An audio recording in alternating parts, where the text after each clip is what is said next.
Hey, Anime Stark fam. It's Harshit, and today we're diving into the mystery of Nejire Hato with part 1 of Deku Unravels Nejire's Secret. If you love My Hero Academia and unexpected twists, hit subscribe, like, and let's uncover the secrets together. Nejire has always been curious about everything around her, constantly asking questions about anything that piqued her interest, without caring much about what others thought of her. Her mother encouraged her to explore and discover the mysteries her little 4-year-old mind could uncover. Once, lost in a strange and special forest, she met him, a boy who seemed anything but normal. Like her, he ended up lost in the vast forest whenever mom wasn't watching. Nejire, who are you? She asked the boy from a tree branch, a mix of fear and curiosity in her eyes. Izuku, I'm me, he nervously replied, causing the girl to laugh, the first one she heard besides her mother's. Nejire, okay, mister, you are you. What's your name? The little blue-haired girl approached the broccoli-haired boy with excitement. Izuku, I'm Izuku, he replied, hiding in the branch, as if he didn't want to be bothered.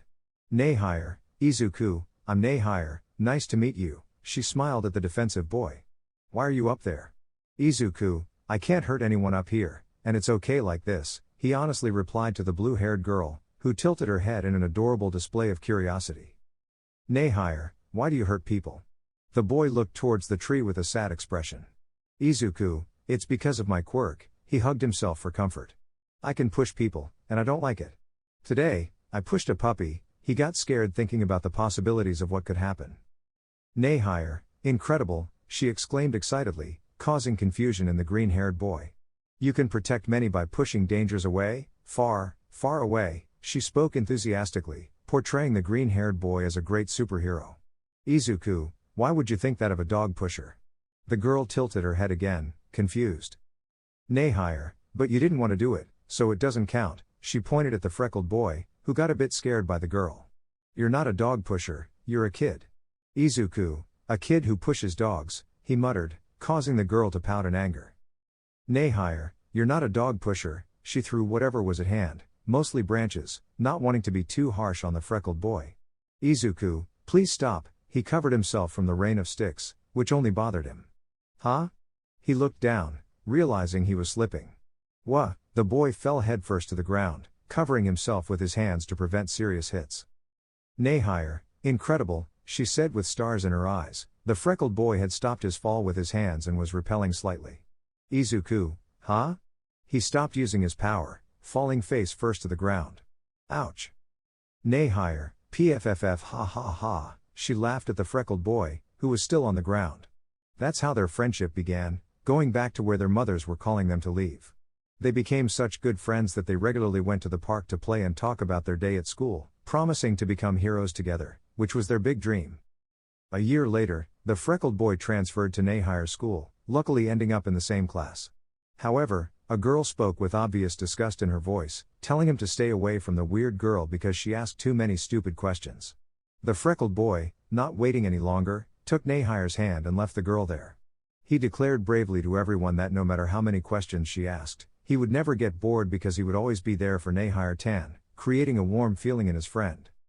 Nejire, thanks, Izuku-tan, she smiled at the boy before going to the playground to play. These were their days, with Izuku protecting his blue-haired friend from those who thought she was stupid. It didn't matter if he had to fight those fools to defend her, of course. Nejire didn't like that because her friend usually ended up beaten, but all she cared about was seeing her friend happy. After that first year and the second of knowing each other, he was born.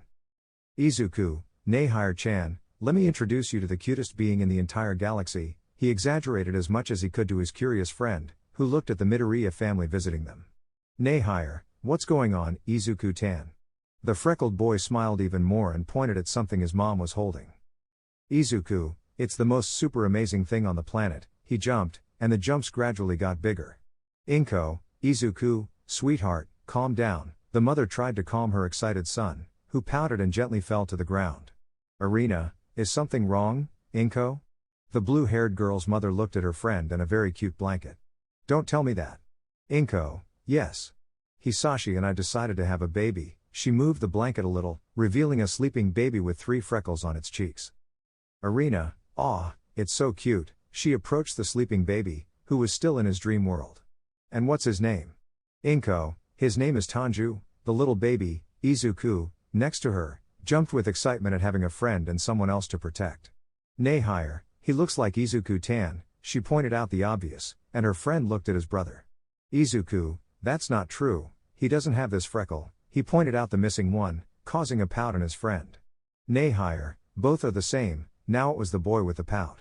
Arena, oh, love, she looked tenderly at her daughter, who was still in a silent battle against the freckled boy. Inko, I wonder who will take the first step? She said to her friend, who looked at the kids and then at her friend. Arena, I think it will be Nejire-chan, after all, she initiated their friendship, the green-haired baby's mother nodded in agreement. Time passed, and soon little Tanju joined the craziness of his brother and his brother's girlfriend, discovering along the way his unfortunate luck of not having a quirk. No matter how hard he tried, he couldn't do things his family could with quirks. He ended up depressed and friendless, no one besides his brother and Nejire wanted to be near a quirkless. He was beaten multiple times and defended by his brother, who declared himself a great hero who would help quirkless people be more than just society's outcasts. He would train hard to become a great hero of the future with his great friend Nejire. It wasn't an easy path, and Izuku faced it with great courage. No matter how much it hurt, he kept moving forward, and it showed when he entered the hero academies. Nejire, are you going to Ketsubushi?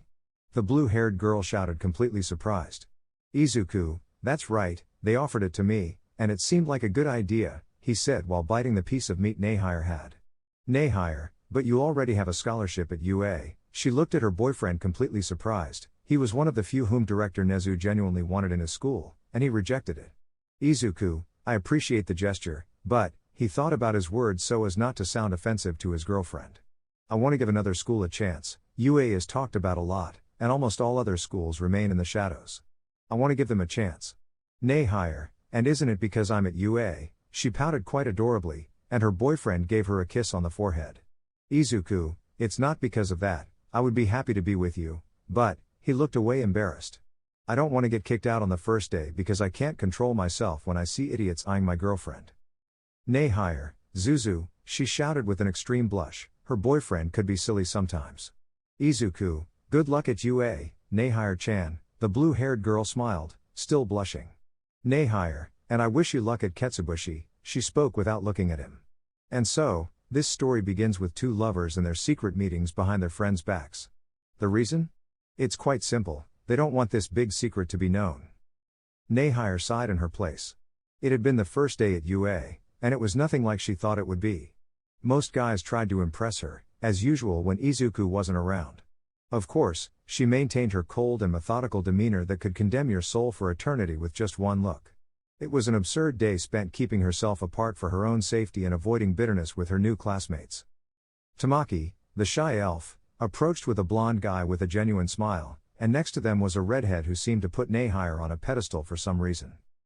Tamaki, the timid elf finally spoke, still scared by Nehire's icy gaze. Nejire, She looked coldly at the trio of strangers, waiting for them to speak. The blue-haired guy leading them covered his eyes in embarrassment. Tamaki, what's your quirk? He finally asked, still intimidated by Nehire's cold gaze. Nejire, she looked with anticipation at the three seemingly friendly classmates. She had found something good. And so began the story of the famous three at UA. Meanwhile, on the other side at Ketsubutsu Academy, Izuku was having a great time. The academy was as cool as he expected, and the day was good, except for a few stupid comments and attempts from some girls to get his attention. Other than that, everything was good, classes, food, and teachers. He even had Ms. Joke's autograph. Things couldn't be better. Izuku, hey, he shouted across the cafeteria, drawing attention. Izuku, yes? A third-year student stood in front of him, not happy that someone as ordinary as Izuku was in the academy.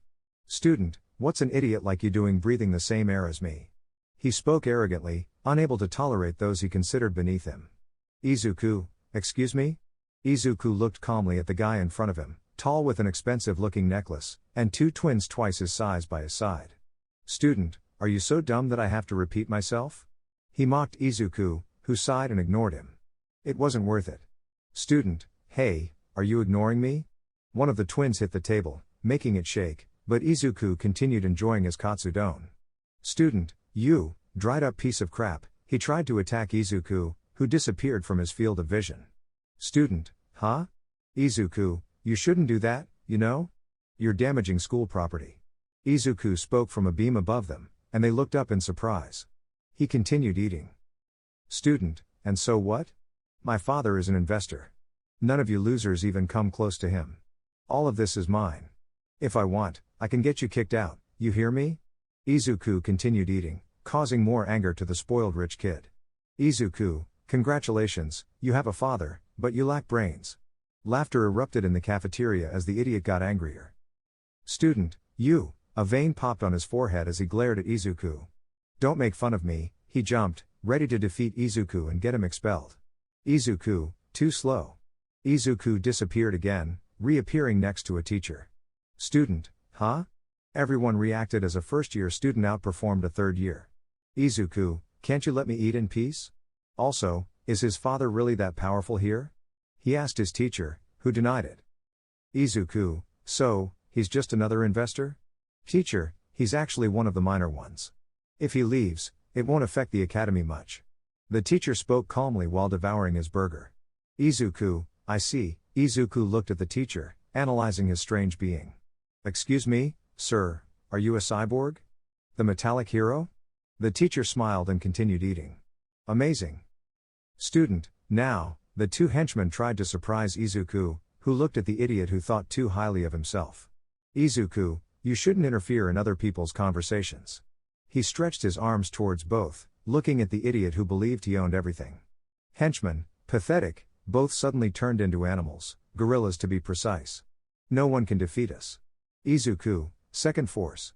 Suddenly, both monkeys were thrown against the cafeteria walls, astonishing everyone. Can't you bother someone else? He looked at the guy who was now scared by Izuku's display of power. Student, you, without saying anything, his head caught fire as he appeared in front of Izuku, ready to burn him severely. Izuku, come on, then, he challenged the angry guy about to attack. Ms. Joke, shouldn't we stop them? She looked at her companion, who was still enjoying his happy meal, and he shook his head. Okay, she continued eating her happy meal without a care. Student, the fool was sent flying beyond the cafeteria, his head clear but a great pain in his stomach. Izuku had surpassed him in speed and strength, almost causing him to lose his meal. On the first day, Izuku was already in the principal's office. Neither Katsuki's hot-headedness nor Tanju's genius achieved as much in such a short time. Another victory for Izuku, no matter how bad it may seem. Fortunately, the pumpkin-headed director had been benevolent enough not to expel him on the first day. For the next few weeks, he would be under strict observation by the teachers, unaware that it was actually a test to evaluate the great wit of the freckled guy. If he could pass with the highest score, it would prove how good a hero prospect he was, and he would be promoted to a higher grade if successful. Nejire, wait, you ended up in the principal's office on your first day? The surprise overwhelmed her, her boyfriend could be too foolish sometimes. Izuku, yes, the blue-haired girl looked at him with a smile that was too kind for his liking. I'm dead. Nejire, I told you, Zuzu, not to get into trouble. She approached her boyfriend slowly, who retreated, ready for a direct escape to his room. Izuku, things happened, and they ended up bothering me. He kept backing away, glancing at his brother coming out of his room. Tanju. 33-12, we have a 33-12. Tanju, huh? He looked at his brother and the blue-haired girl who was about to attack the freckled guy. Tanju, Nejire-chan, what are you doing? Izuku approached the girl, distracting her with the little freckled guy. Nejire, Tenu-chan, your brother is so silly, and, she realized too late that her boyfriend had escaped and was running to his room. Midori. Ya Izuku, she shouted, causing panic in the older freckled guy. The blue-haired fury walked slowly toward her boyfriend's room with an idea in mind. Izuku, Tanju, save me, he shouted from inside just as the blue-haired girl entered. Tanju, may God have mercy on your soul, brother. There was a minute of silence as the younger brother prayed for the soul of his supposedly deceased brother. The days passed in which the freckled one demonstrated his skills. The great effort he had made to reach this point was evident, and, of course, he was rewarded in the best way possible. In less than 4 months at the academy, Izuku was placed in the second grade, considering that there was nothing to teach him in the first grade, deeming him a genius in the hero field. This made him both happier and more annoyed. It meant he would graduate earlier, undoubtedly, but it also meant he now had more duties to fulfill. He cursed being so smart to be labeled a genius. Nejire, you know, now I envy you. She spoke with a pout while sitting in the middle of a park with her boyfriend. Izuku, I told you it wasn't my fault. I didn't think solving everything they asked me to do quickly and efficiently would lead to skipping a year, he shouted, feigning innocence in this peculiar situation.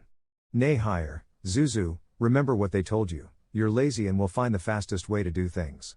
The freckled one felt embarrassed and hugged his girlfriend, who was caressing his hair. At this rate, you'll finish this year and become a hero. She made an innocent joke that the green-haired one didn't like. Izuku, please don't, he muttered, that would attract too much attention. A 14-year-old becoming a hero would even surpass Hawks, who started at 18. Nejire, who told you to be such a good hero? The freckled one looked at her with a pout. Are you implying it's my fault? She spoke surprised. Izuku, who convinced me that my quirk is not for harm but for protection? The blue-haired girl said nothing. Who encouraged me to keep going despite being told I was useless for the job? She pointed at herself guiltily. Exactly, it was you, Nejire-chan, and I appreciate it a lot. The freckled one kissed her cheek, causing the blue-haired girl to blush. Nejire, so why complain if you know it would be challenging? The freckled one looked up, thinking of a response. Izuku, it's very boring, and I'm too lazy to do everything. He complained again, hugging his girlfriend. When I become a hero, we'll live together, Nejire-chan, count on it. It was the last thing he said before falling asleep on his girlfriend's comfortable thighs, who smiled at him. The days continued to pass, and the second internships at Ketsubutsu arrived. In this academy, 3 internships are held annually to familiarize students with the hero field. They had to carefully choose the agencies to intern at, as it could lead to job opportunities as hero colleagues and pave their way into the hero world. The academy may not be as prestigious as UA and lack a sports festival like that crazy, fluffy director, but they had their ways of showcasing their students' efforts. They attracted heroes with their own festival and activities that students organized to grab attention.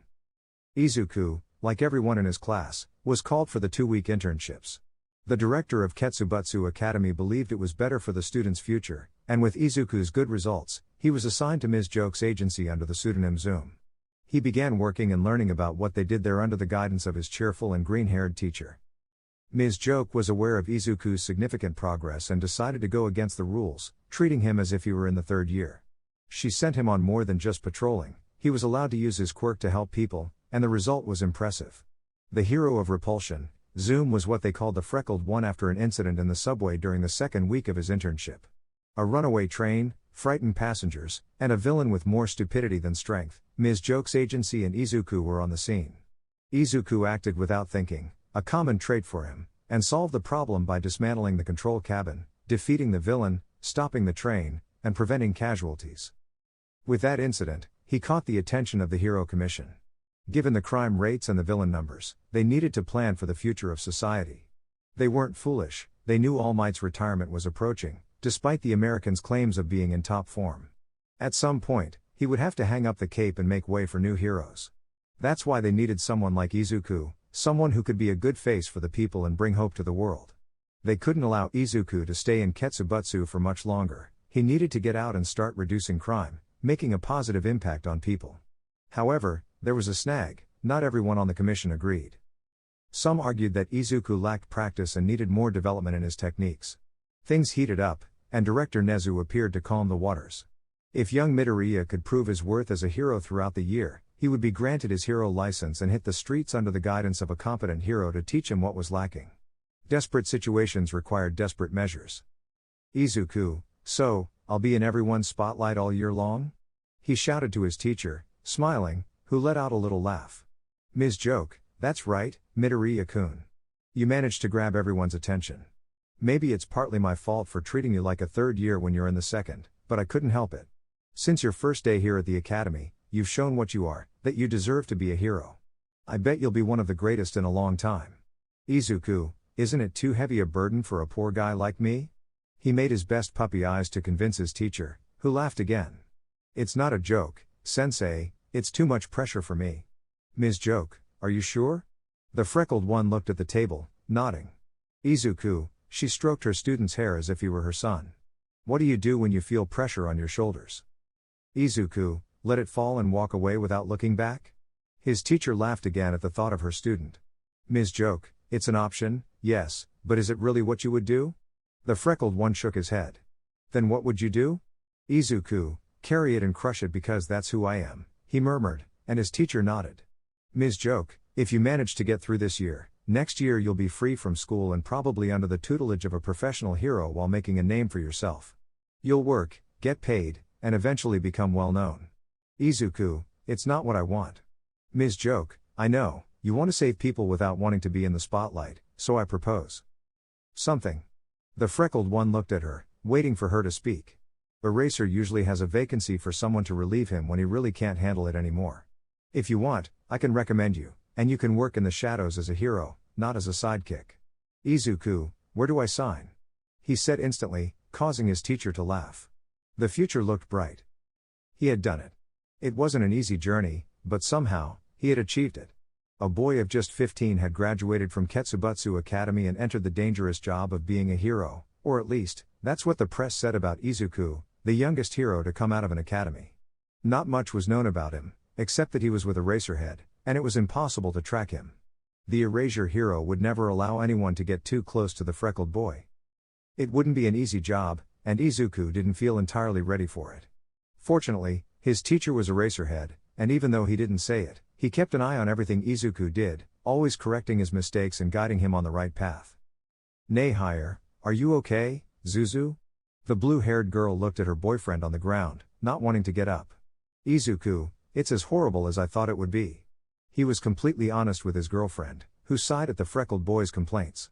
Nejire, it's just the first day, Zuzu.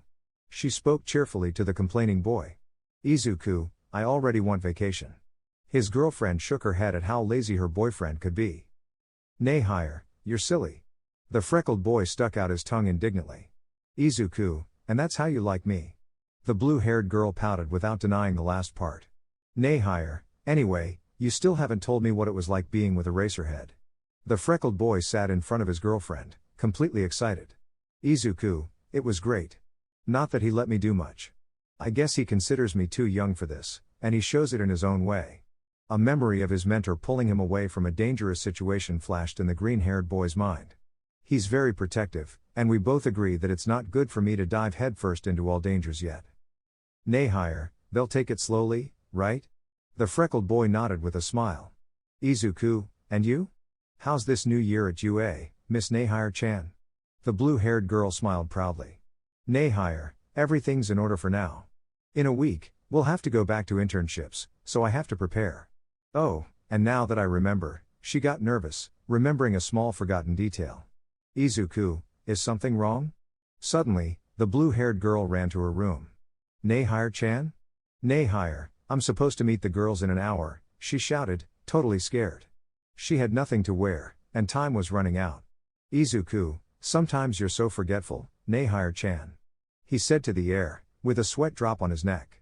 Nejire, you're the same, she shouted from her room, surprising the freckled boy. Izuku, hee. He smiled and went to help his girlfriend get ready. The beginning of the year was calm. With Nejire busy with Ryukyu, Izuku struggled to understand and rise to the challenge. His mentor was serious and firm in his decisions, rarely letting the freckled boy do anything other than observe and analyze. Eraser had to admit something, Izuku was aware of his special situation. Contrary to what the raven-haired hero thought, the freckled boy wasn't proud or arrogant. He was just a simple boy showing every day what he wanted to become. He challenged authority only when something didn't seem quite right and constantly demonstrated that his intuition was a good thing for investigations. Izuku, Eraser, the freckled boy appeared out of nowhere during his break, just as exhausted as the hero. Aizawa, what's wrong? He looked at his student with torn clothes. And why the hell do you look so horrible? Izuku, little girl in the south, running from a guy with a crow beak. He began to explain the situation. I was patrolling, and she appeared in an alley, injured and scared. I tried to calm her down when the guy in question showed up, and we had a little dispute. Aizawa, go track her, I'll inform the police. The green-haired boy nodded, walking back the way he came. Once you locate her, report. Izuku propelled himself with his quirk, quickly reaching the alley. The place was somewhat destroyed thanks to the villain's quirk and the constant pushes from the freckled boy. Fortunately, he had managed to harm that crow-masked guy, and there was a small trace of blood, barely visible, along with the girl's footprints leading somewhere. He continued walking in the direction of the trail, away from the busy streets. Judging by the visible footprints, the villain must be more injured than he expected. Izuku, there, he looked at the crow guy and the girl, along with a third person with a mask. Chisaki, where's the car? He spoke tiredly, that hero had a strong quirk and had left him badly wounded. Generic henchman, there are roadblocks, sir. It will be difficult for him to arrive quickly. The henchman informed his leader, who looked at the 6-year-old girl with anger. Chisaki, look at what you've caused, he shouted, making the girl step back. Izuku, I need to think fast. He looked around for something. There, near the henchman was a container. Mind games, with a small push, the wind knocked it down, alerting the villains. Generic henchman, what was that? He looked around, searching for the origin of the sound. Chisaki, it's impossible. I left him dead, he spoke in fear, not believing that the hero was still alive after that last attack. Izuku, quick, eraser, he murmured, thinking about what to do next. Chisaki, check the area. Someone might be nearby. He ordered the henchman, who nodded and extended his arms in a grotesque manner, frightening the girl. Izuku, all right, he pushed the ground, making the guy fall and scaring the villain even more.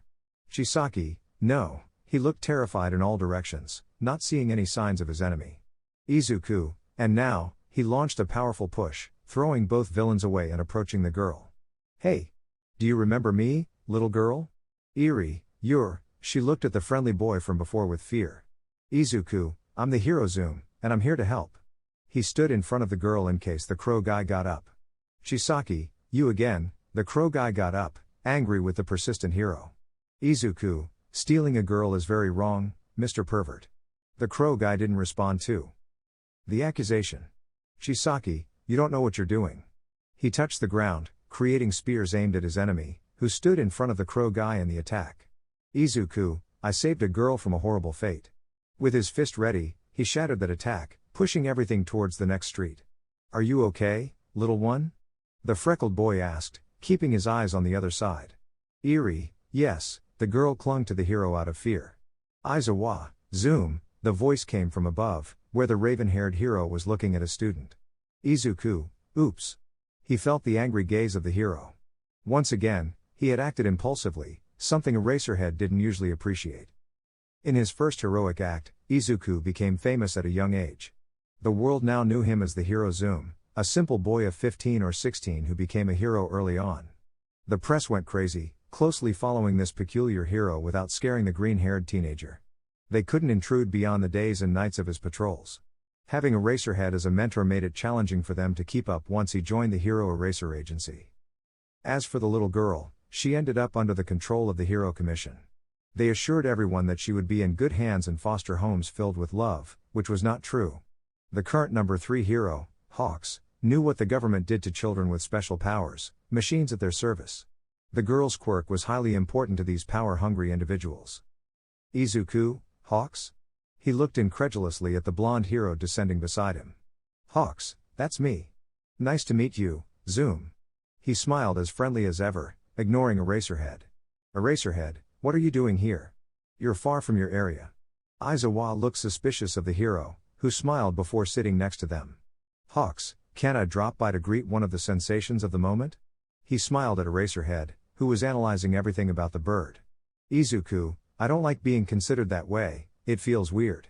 He honestly shared with the hero, who nodded repeatedly. Hawks, fame can be horrible if it hits you all of a sudden. You're doing well by hiding so much. You wouldn't want to be always in the spotlight, believe me, it's terrible. He started a friendly chat while his feathers discreetly detached and flew around, hoping someone was secretly listening. Eraserhead, well, you don't seem very affected. The blonde shrugged disinterestedly. You don't usually stray far from your area, Hawks. What's going on? Hawks, give me a moment, Eraser. He looked towards the street, expecting something that never came. Well. Izuku, is something wrong? The blonde nodded with gravity. Hawks, the girl you rescued is in danger. The green-haired teen and his teacher became serious. Eraserhead, what happened? Hawks, do you know what the commission does with children with special powers? Student and teacher looked confused. Eraserhead, according to what I heard, they train children to be heroes, the best they can be. A clear example is you left the commission and had your own agency by 18. The bird shook his head with a bitter smile. Hawks, that's what they make people believe.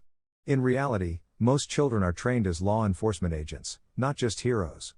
They pick up children with low resources or without family with useful quirks and take them to become their loyal troops.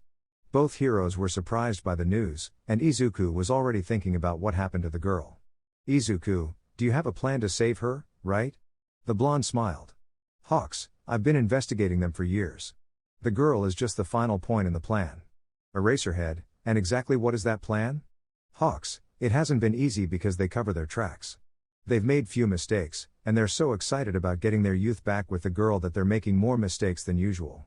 Izuku, what do you need from us? The bird extended his wings with a smile. Hawks, a place to hide the girl while Zoom and I infiltrate the commission offices, create chaos, expose their secrets, and let them fall on their own. Eraserhead, and then what? They'll be judged as villains, and both of you will end up like Nagant. The blonde smiled maliciously, he already had something planned for that. Hawks, that's why I need him. He's so shrouded in mystery, and the commission thinks they have him in their hands. They don't expect him to attack.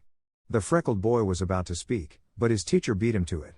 Eraserhead, what if they find out? The green-haired teen froze, not thinking about that. Hawks, I'll take responsibility for everything that happens, Eraser. The boy won't suffer more than a few bruises. The black-haired hero looked at the blonde with his quirk active to be intimidating. Izuku, Eraser-sensei, the freckled boy looked at his teacher with conviction, who relaxed his gaze. Eraserhead, sometimes I hate how much conviction you have. He sighed, resigned to the idea of the number 3 hero. Hawks, now we need a place to keep the girl while we resolve this mess. The freckled boy instantly had an idea, he knew a good place. Izuku, leave that to me, I know the perfect place. He smiled, quite confident in his idea. So the next day, he met with his girlfriend and his mother-in-law to discuss the plan. Both were very trustworthy to say whatever he wanted. Arena, let me see if I understand, Izuku-chan. You want us to hide a girl with dangerous powers for about a month after you've assaulted the main building of the Hero Commission in Tokyo? The freckled boy nervously nodded under his mother-in-law's gaze. Izuku, in short, that's what I'm asking, please. Eri-chan is a little girl with many traumas, and taking her there will only make it worse, Arena-san, he pleaded for their help. Nejire, I don't know, she looked at her boyfriend, who gave her puppy eyes. Okay, she can stay, she said instantly. Arena, Nejire-chan, her mother scolded her, and the blue-haired girl stood next to her boyfriend with the same eyes. Do you both understand that taking care of a child is not easy, right? Izuku, thank you, Arena-san, the freckled boy hugged his mother-in-law, who sighed. Nejire, thanks, Mom, she hugged her mother, who returned the hug. Arena, I can't say no to you too. So everything was planned to bring down a building. The night was perfect for the moment, with clouds blocking any light and rain making it hard to hear beyond the sound of drops falling on the ground. In Tokyo, the splendid lights concealed the 2 heroes who soared through the sky on a mission to stop the unjust and power-hungry in the country. The Heroes Commission building rose above the city. Hawks landed on the rooftop, and 2 seconds later, the green-haired hero arrived, tired from unaccustomed long jumps with his quirk. Without exchanging words, they entered the dark building with a clear goal in mind. On the 40th floor, where the secrets of the high-ranking officials were held, they needed to avoid numerous guards, security cameras, and the occasional hero. The winged hero would go for the information, while the freckled one went further to rescue a girl reported to be 20 floors behind. Izuku murmured to his partner, I'll take too long with the stairs, and there's no way I'm using the elevator. Hawks replied, find a way. The freckled one scanned the surroundings and said, all clear. Both cautiously entered the floor as the rain continued to beat against the windows. I have an idea, Izuku said. Before the blonde could respond, the green-haired hero opened the window slowly, getting soaked. Hawks remarked, Eraserhead wasn't lying about your craziness. The freckled one jumped out into the void. Oops, he said, opening the window, and his hero entered instantly, breathing heavily. Note to self, learn to walk in the air, Izuku said as he got up and spun, splashing water on himself. Ready, he said, looking at the confused girl. Eri asked, Mr. Zoom, what are you doing here? The green-haired hero crouched at her eye level, giving a masked smile. It's time to get out of here, Eri-chan. The people keeping you here want to use your quirk, and I won't allow it. It's not fair to force someone to do something they don't want to, he explained. Eri, teary-eyed, clung to her savior's leg. Please. I don't like it here. They just yell and scold me. She pleaded. Izuku comforted her and said, Put something on to shield yourself from the rain, and we'll leave. Eri put on a shark-designed raincoat with a smile. So cute, Izuku remarked. Ready, Eri said. The freckled hero lifted her in his arms and looked outside. The rain is quite strong, he observed, holding Eri tightly. He propelled himself upwards using his legs, rising to the 40th floor, where Hawks was at the computer. He gave a push in Hawks' direction to signal the mission's success, then continued upward. With the girl in his arms, Izuku kept going, reaching above the clouds. Eri, nervous at first, opened her eyes and marveled at the view of stars and the moon. Incredible, she said, reaching out.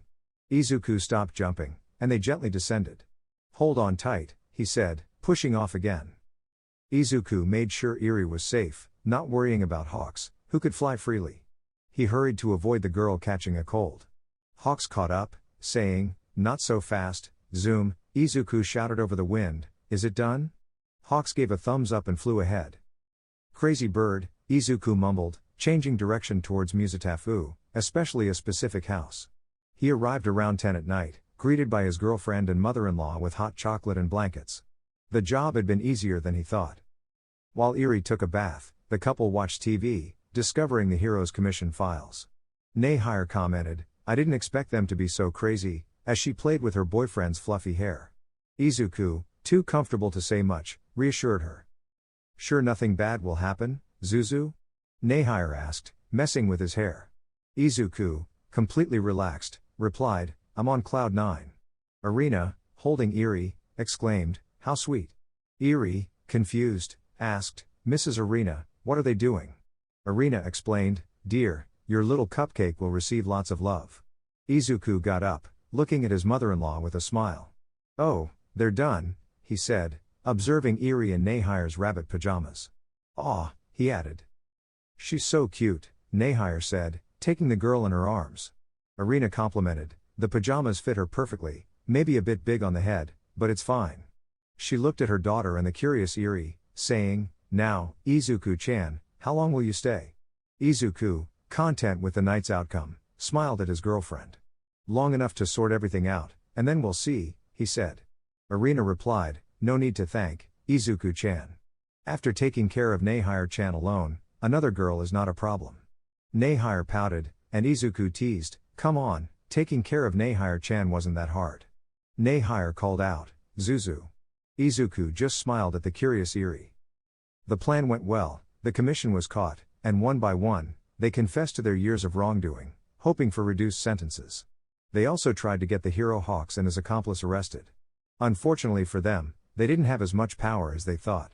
Instead of granting their demands, they were charged with attempted fraud and deception. With Hawks' assistance, a new commission was formed in 2 months. It became a union of heroes and certain authorities to maintain order.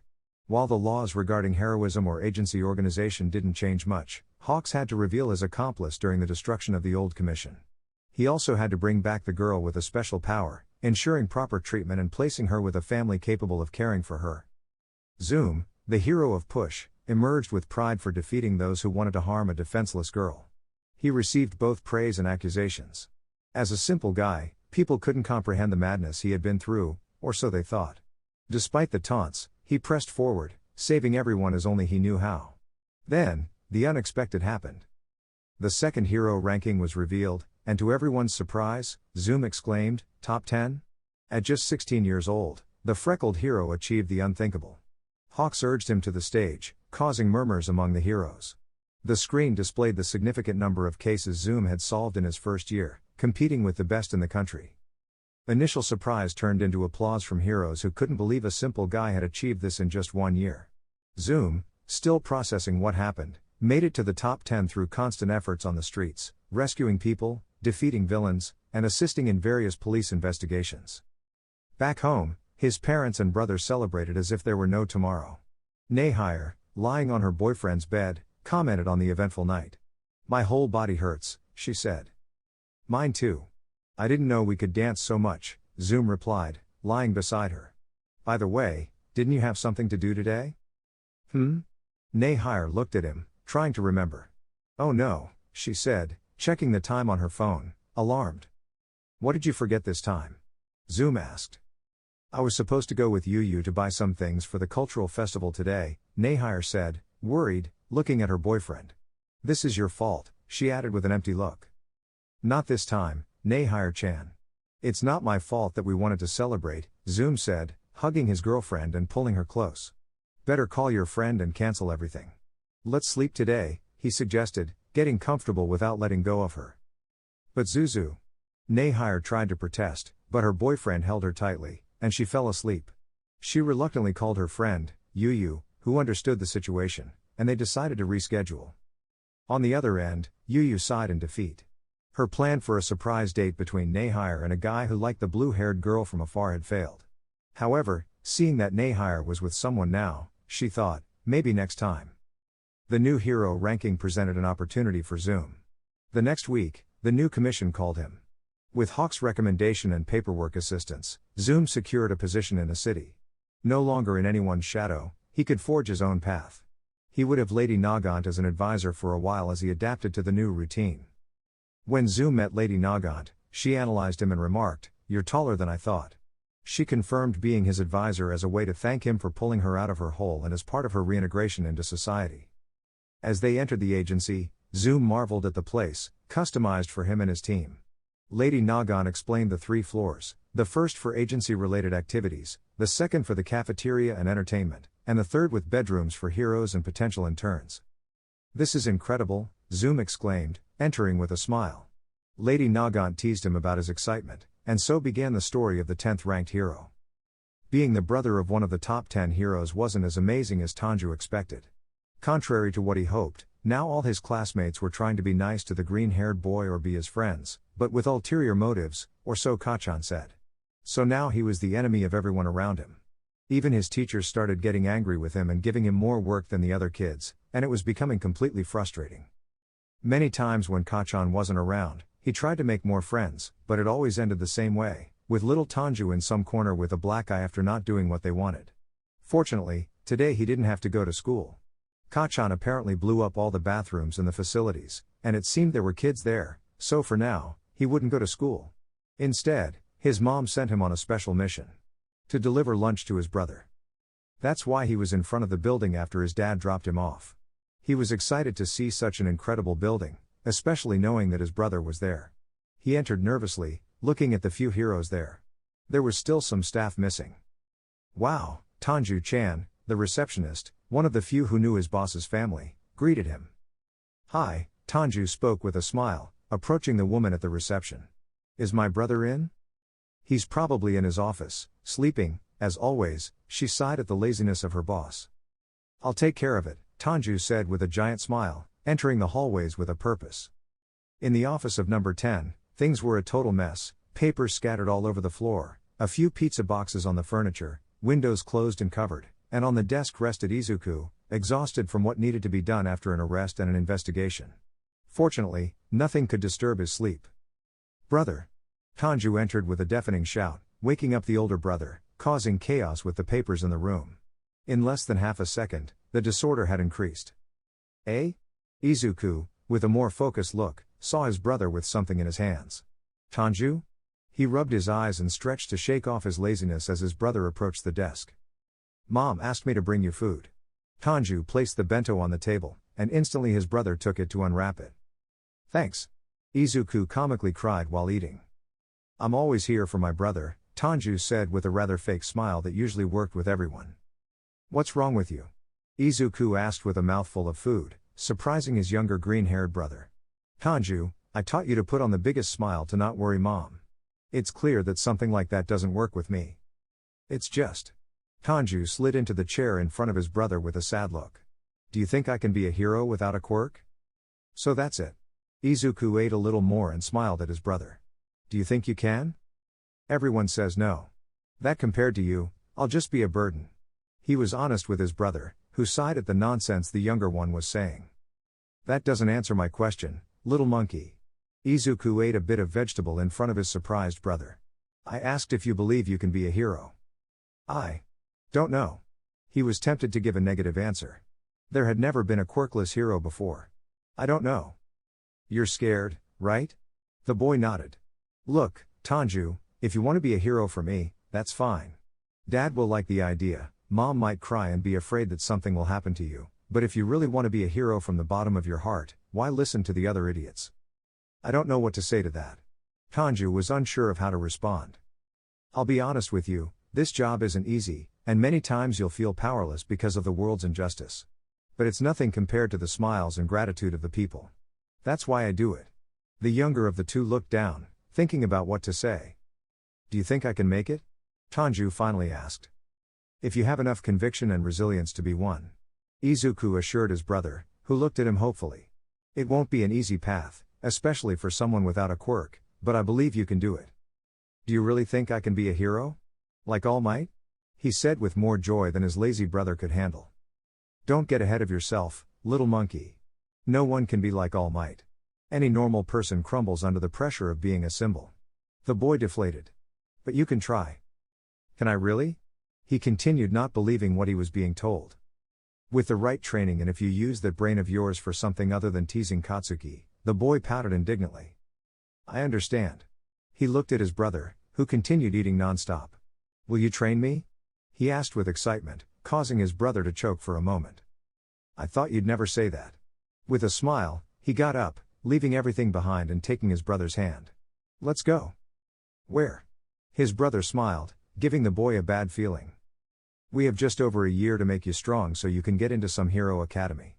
And if before you say anything, you can get into UA if you want. The boy fell silent and followed his brother. For now, we need the training room and Kaina. The boy broke into a cold sweat at the mention of the bicolor. I don't think it's necessary for Kaina-san to be here. You'll bother her. His brother looked at him with a sly smile. Is little Tanju afraid that Kaina will bother him? He said, making the boy stiffen. Don't worry, Kaina will only be here for training, and as much as she wants to hug you to death, she knows how to restrain herself. Oh, God, it's me again, he murmured, scared, just as they entered the training room, and a hero came out beaten. Inside was the bicolor, second in command of the agency, practicing with the newcomers. On the other side of the city, Nejire was chatting happily with her friends. It was almost time for her to enter the third year, and the teachers seemed more like torturers than anything else. She could barely go a minute without them giving assignments or some activity, and she honestly felt exhausted. Hey, Nejire-chan, one of her friends spoke. A rumor had started recently, and she honestly liked how it sounded. Yeah? She responded, lying on her desk. She didn't even have the strength to get up. Did you hear how you're called along with those two? She pointed to Tamaki next to Mirio, who were building a tower of pencils. Do they call us something? She finally bothered to look at her friends, who smiled at her. Lately, the first years and some from the other class call you three the Big Three, the heroes closest to professionals at UA. The blue-haired girl opened her eyes in surprise. I don't think it's that serious, she said with an innocent smile. Nejire-chan, you're one of the hardest working along with the idiot duo, the redhead said to her friend, who analyzed the situation. That's great. With renewed strength, she went to her classmates. She could tell her boyfriend later.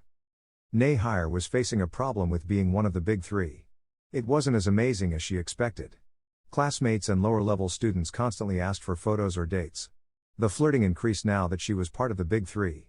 Not satisfied with this, Yu got the idea to set Nejire up on a date, thinking she would look cute with someone. Yu was always recommending who to go out with and when. Nejire, Yu, please stop. She spoke, tired of her friend, who seemed surprised. Yu, don't you think that guy looked good? The blue-haired girl shook her head and continued on her way to the cafeteria. Come on, Nejire-chan, I know you liked him. Nejire, no, stop meddling in my love life, please. She requested, losing her patience. The redhead sighed. Midnight, Nejire-chan, the teacher arrived with a smile on her face. Something unusual was about to happen. Nejire, sensei? The blue-haired girl was about to start bombarding her with questions.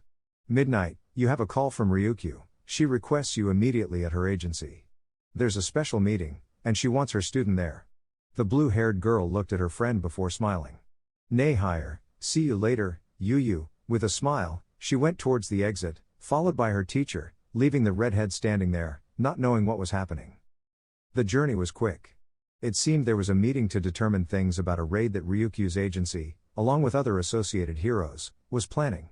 Villains were gathering in the streets, trading hard to trace support technology, or at least that's what they say. Upon arrival, she was surprised to be in front of her boyfriend's agency. It didn't take a genius to know he was involved. She entered wearing her hero costume. The receptionist let her pass without complications. It wasn't the first time Nejire had appeared there so suddenly, heading straight to the meeting room. Izuku? The door opened, revealing the last hero to enter. He smiled to himself when he saw her. Ryukyu, Nejire-chan, the dragon greeted her with a hug. You're late. The blue-haired girl just smiled. Izuku, are we all here? He looked at the heroes, including the big three and their respective heroes, Eraserhead, and Edgeshot. Ryukyu, now we are. The freckled boy nodded and continued with the meeting. The plan was standard: cover the entrances and exits, confirm who's inside, and then enter quietly to attack them by surprise. It seemed easy given the location where the villains gathered to trade. If Izuku's theory was correct, they could trace the technology and capture the supplier. With objectives set and possibilities on the table, the meeting ended after 2 hours of pure planning. During that time, Nejire spent part of it admiring her boyfriend's dedication to his work. He looked so adorable to her. Izuku, Nejire-chan, the freckled boy suddenly hugged the blue-haired girl from behind when no one was looking, or so he thought. Nejire, Zuzu, she blushed at the surprise and simply returned the hug. Izuku, congratulations on making the big three. He was happy for her achievement, causing a pout of annoyance from his girlfriend. Is something wrong? Nejire, I was supposed to tell you. She was slightly annoyed with him, but he just smiled. Izuku, news travels fast. Since I'm in the top and we're the same age, Director Nezu told me as soon as he found out. He excused himself as the blue-haired girl pinched his cheek. Ryukyu, the dragon appeared suddenly behind the couple, causing tension for some reason. Could you please let go of Nejire-chan, Zoom? Her friendly smile hid a visible thirst for death. Izuku, and why would I do that? Don't I have the right to hug my girlfriend? The blonde was surprised while the blue-haired girl smiled. Ryukyu, all right, now you've crossed the line. She tried to hit him, but she was stopped by her student.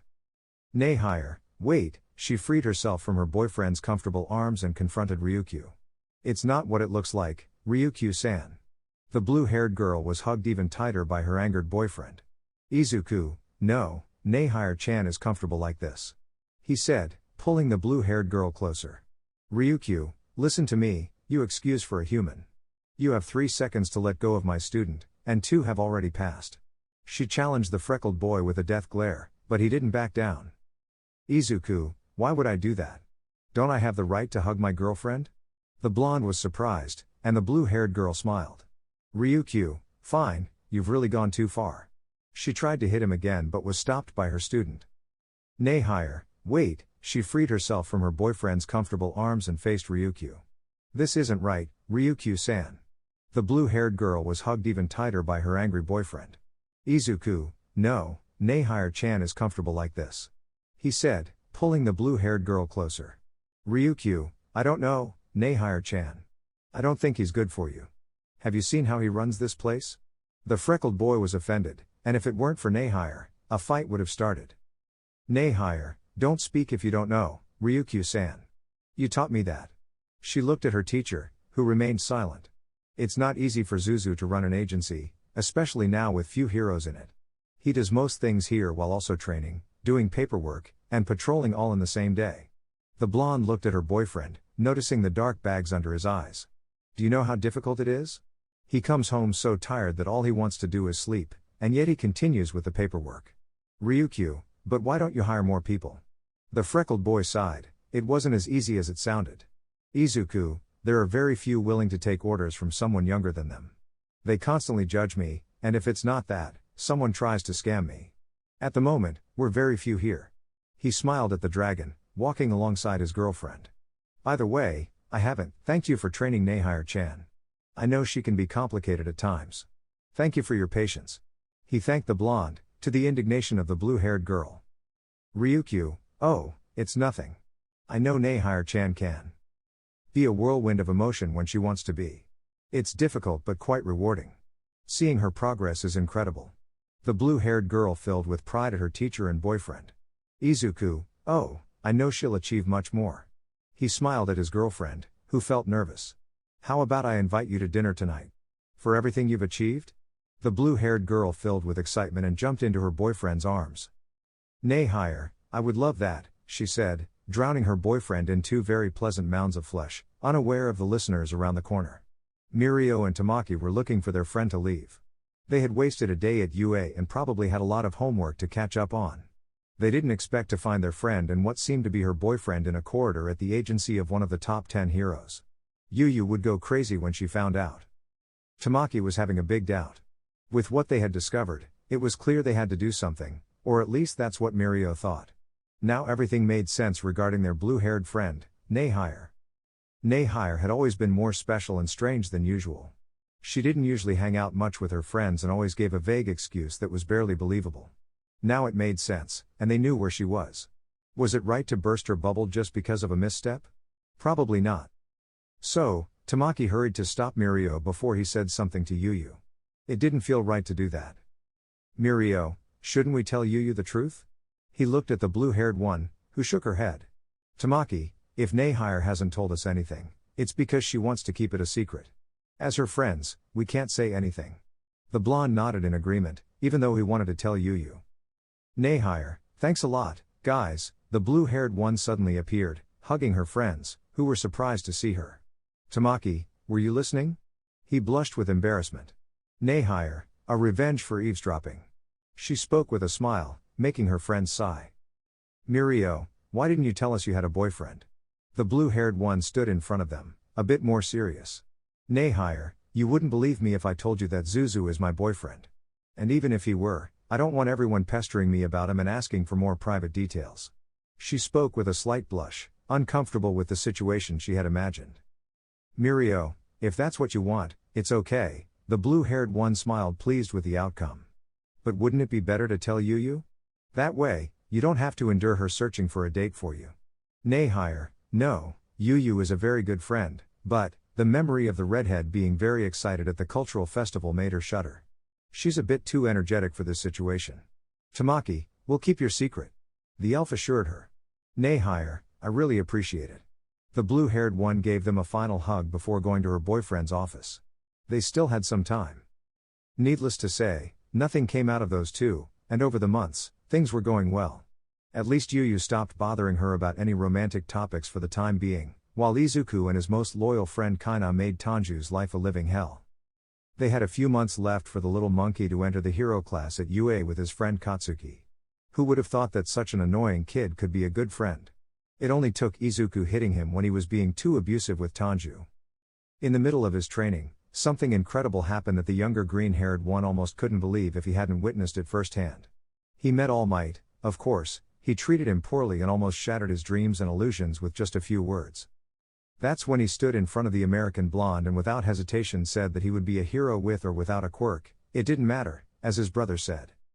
After telling his brother, he encouraged him, and he managed to contact All Might, threatening him with death and promising that his life would be a hell if he didn't apologize to his brother, and surprise, the blonde appeared to apologize and admitted that he was a bit cruel in shattering the boy's dreams.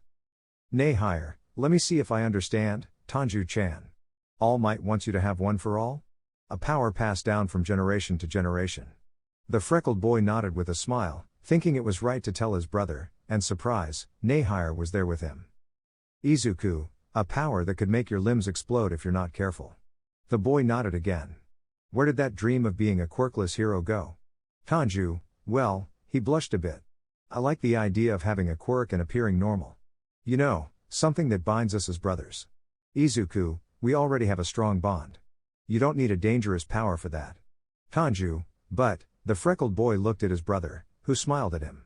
Izuku, let me investigate one for all, okay? That way, we know what you're getting into, little monkey. The boy looked at him with stars in his eyes. Meanwhile, go with Nejire-chan and Kaina, they have a job for you. Tanju, yes, sir, he quickly left the office, leaving the two lovers there. Nejire, are you sure about this? The freckled boy nodded. You have a lot of trust in Tanju-chan. Izuku, if he believes he can, it's my duty to support him. In the meantime, I'll start investigating. The freckled boy headed towards his computer, he had things to do. Nejire, where will you start? I doubt All Might will tell you anything.